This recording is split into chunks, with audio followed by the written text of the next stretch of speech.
Jay's up. He says, "What? Hi guys, maps ranking question. According to your SEO battle plan, you admonish to go small on embeds and power up links to the ifttt ring on a brand new site. Do you recommend that pace can be more aggressive at this site, and GMB is 5+ years old?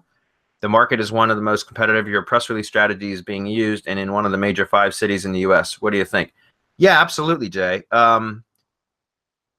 In my opinion, if it's an established brand, an established site, and it's been around for some time, then yeah, it can, at least in my opinion, without doing an actual analysis of the property, the general answer is yes, you can be a lot more aggressive with those.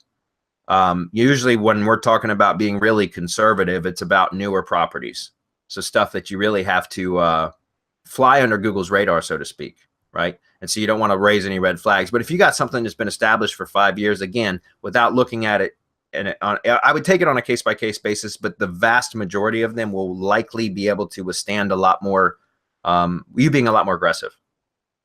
Okay. Let's see. The market is one of the most competitive press release strategies being used, and in one of the major 5 cities in the U.S. What do you think? Yeah, and that, in my opinion, that's one of the things that the press releases is something that I've been real aggressive. Well, I say real aggressive, but as I mentioned earlier, about once every 2 weeks, I'll do another press release for even brand new properties. And like I said, I've been able to rank into the Maps pack for within just 3 press releases, so about 6 weeks. And sometimes with a little bit more competition, it takes 4 or 5 press releases, and so it might take me 2 months or so. And if I wanted to be more aggressive, I probably could, but I try to typically for newer properties just be a little bit more conservative.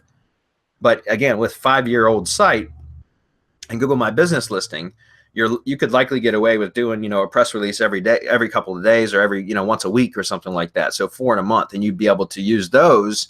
Go find a VA or use something like Scrapebox and put all your URLs from your press release distribution report in there and figure out which ones have do follow links.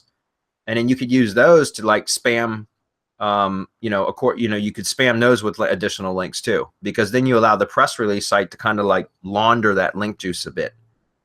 Right. And that works really well too, because a lot of times when you spam a press release, and also if you can send some traffic to it, there's some Fiverr gigs you could use. There's some other things that you could do. You could end up getting the press releases to rank for your keywords too. So it's a good strategy.